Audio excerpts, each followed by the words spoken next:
healthy in ministry is vitally important to fulfilling the God-given purpose for your life. Let's continue to hear more about how to stay physically healthy. Hello and welcome to this called video series, Healthy Pastors, where we're taking some time to really focus on some areas that as pastors and leaders, we need to aim to be healthy.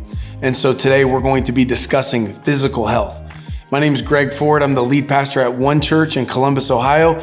And I have some thoughts for you today as it relates to the importance of our physical health. And so I want to share them with you. I want to talk about habits. Actually, I want you to think about that habits really ultimately determine the direction of our lives. It has very little to do with our vision alone or even our hopes and dreams. Visions and dreams without habits don't ever happen. A number of years ago, my wife bought me a guitar for Christmas. So it was kind of my fault. I bought her a dog and she felt like she needed to try to one-up me. And so she bought me a guitar. And so I thought, I'm gonna be a great guitar player. Like I had a great desire to do that.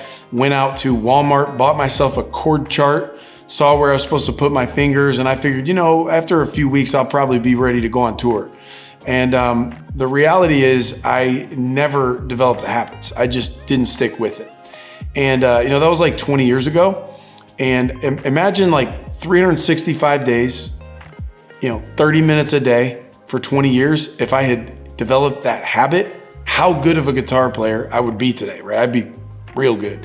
But I'm not. I'm not any good because I never had the habits to back up the vision. And so I think often we look and go, you know what? I want to be healthy. I know I need to lose some weight. I know I need to, get my blood pressure right. I want to, walk my child down the aisle, or I want to, have good energy in life.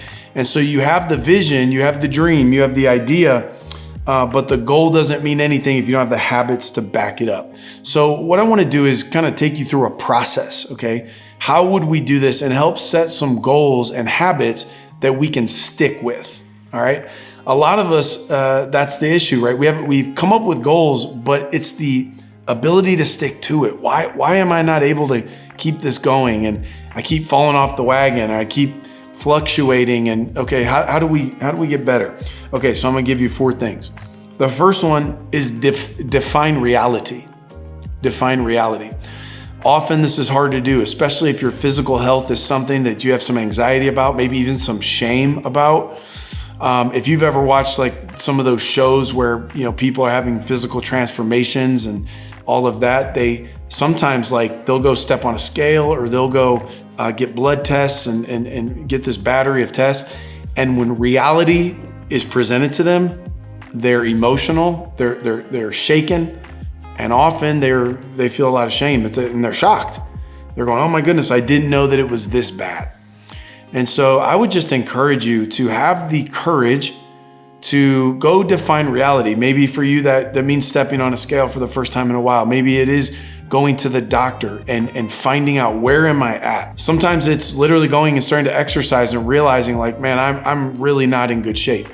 And instead of allowing that to demoralize you, see it as an act of courage. See it as I am going and I'm going to define reality and the truth will set me free. But first it might bum me out. And so we're going to define reality.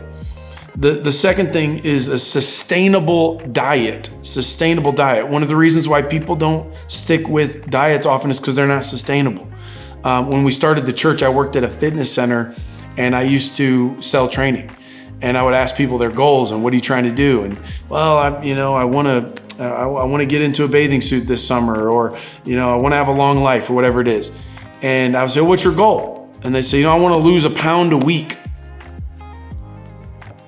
I'm like, man, that's 52 pounds a year. In 2 years, you're going to be down 104 pounds.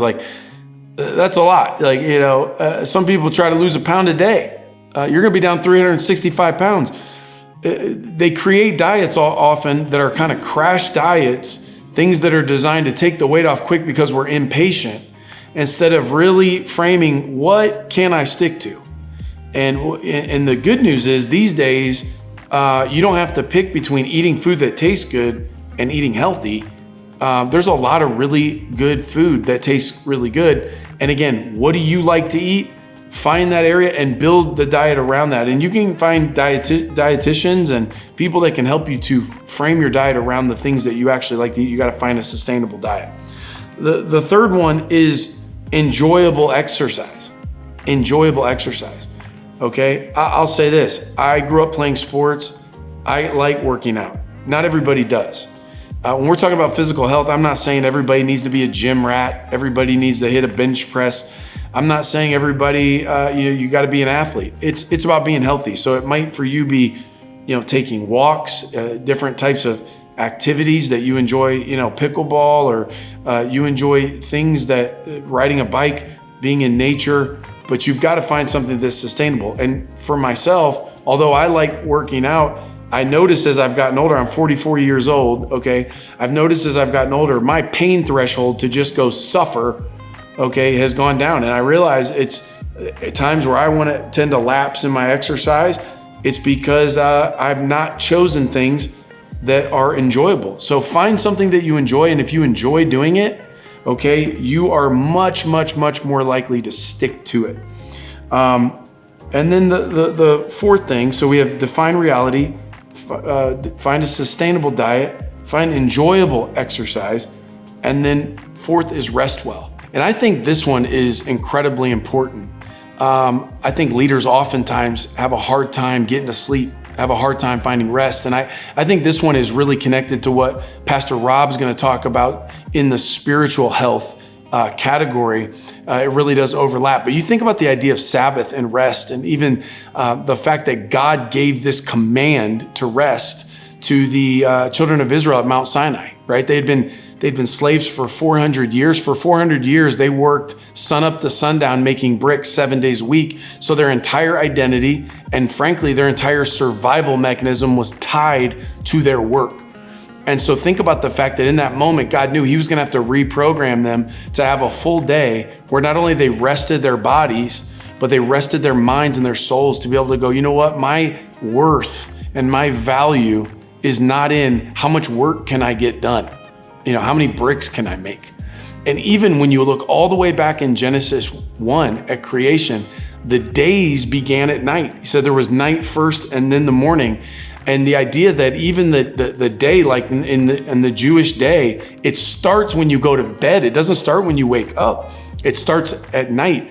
And so I think we really need to get that into our psyche. I think we have to realize how incredibly important rest is, that God made us to need it. And so we have to really look to him to find it. In the next video, I'm going to share with you some really practical tips. We're going to get really, really grassroots and some things I've learned, some things I've heard, and I'm eager to share with you.